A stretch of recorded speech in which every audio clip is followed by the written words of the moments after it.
Hello guys and girls out there, wherever you are. Welcome to another, hopefully weekly, totally random video. And in today's video I want to show you the most fun way to record your CD onto a cassette. For example, if you want to listen to it in your car and you only have a cassette player, or if you just like cassettes and prefer analog sound over digital sound and whatsoever. Um, so this is going to be the most fun way to record a CD onto cassette, and it's also the correct way to do it.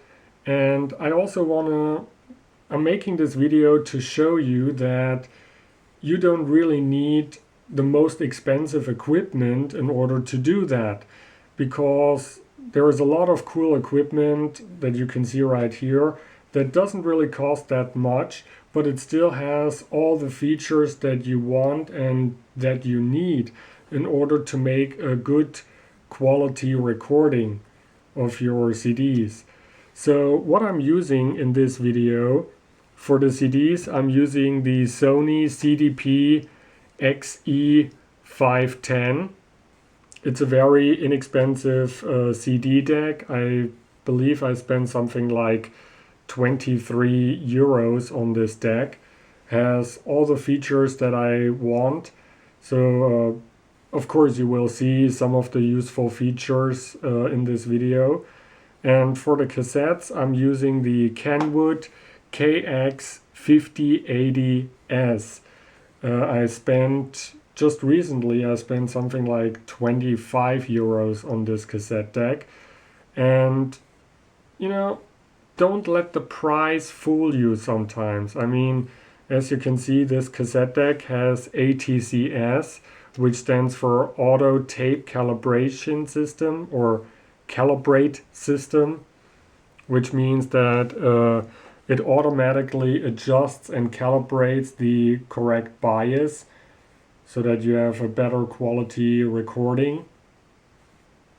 And even though it did only cost 25 euros, it even has Dolby as noise reduction, which is something that many people claim is only available on really high-end, highly expensive cassette decks. But here we have this cassette deck, 25 euros with Dolby as noise reduction. Of course, as well as HX Pro. So everything that you could ask for to make a good quality recording. So in this demonstration, what I'm going to do, or what I want to do, is I want to record this soundtrack from one of my most favorite movies, Angela, by Luc Besson. And I want to record it onto this 60-minute BASF Chrome Extra 2 cassette. So let's get to it. Let's power those things up. So the first thing that we will have to do is we will have to find the loudest part of the CD so that we can adjust the correct rec volume. So we don't want to record too loud. We also don't want to record too quiet. So on this CD deck right here, we have this little button right here that says Peak Search. So if I push that button, you can see that it's now scanning each song and it is searching for the highest peak, for the loudest part of this CD. And after it found that part, it will loop that part. I think it's a 5-second loop. And it's going to loop that over and over again, giving us time to adjust the correct record level. And it's always a lot of fun to see how devices like this are doing all those things by themselves, so you don't have to do it.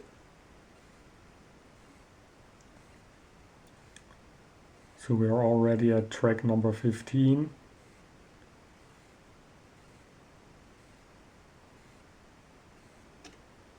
Of course, I cannot play the sound because it's obviously copyright protected music, but well, you still get the point.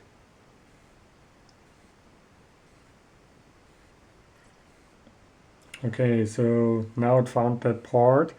Now I'm going to rec pause mode, and we want the sound, of course, to be exactly at 0 dB, or at least not above 0 dB. So that right here is ideal.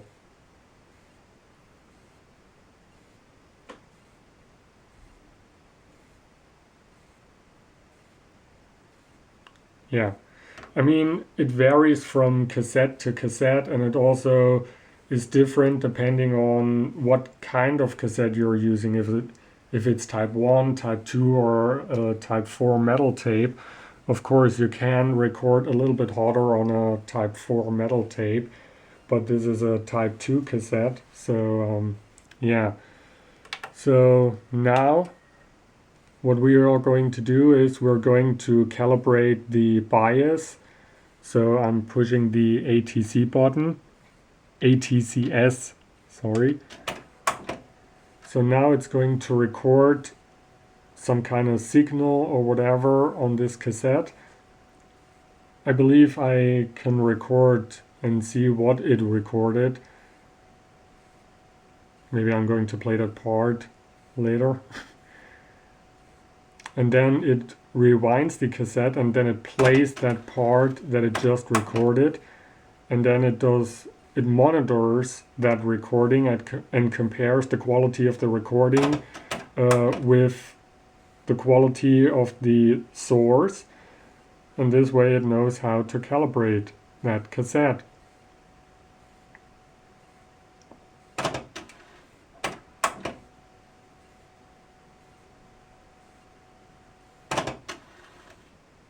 And now we are also, it rewinds the cassette, and now it's at the exact point where the tape actually starts, or where the part starts where you can actually record something. So that's also very convenient.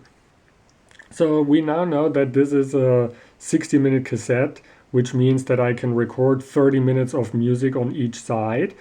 I can now manually do a playlist, a play mode program, and select each track. It also shows me the time, how long that actually is, and I can just do that manually to get to a playlist that is 30 minutes long. But that's not what I'm going to do, because that's not fun. We have this little button right here that says edit time and fade. I don't want to edit a fader, but I can edit the time, and we have this little cassette symbol right here, and I can now adjust the time. So this is 30 minutes, so that also tells us that this is equal to a 60-minute cassette. I can also set the seconds. And if I push enter right now, it creates a playlist that will exactly fit onto this side of the cassette. Done. So it goes from track 1 to track 19 and then track 17, because it knows, okay, all the other tracks are too long to fit on this side, but track 17 is short enough to fit on this side of the cassette. And if I push enter again, it will create a second playlist for side B of this cassette deck with all the remaining tracks. And that's it. So if I press play, it will start to play the first playlist, and if it reaches the end of the last song, it will go into pause mode, giving me time to turn the cassette around, and then I just press play and continue with the second playlist for side B of this cassette. So that's how easy it is to record a CD onto a cassette with all the right settings and all the correct calibrations.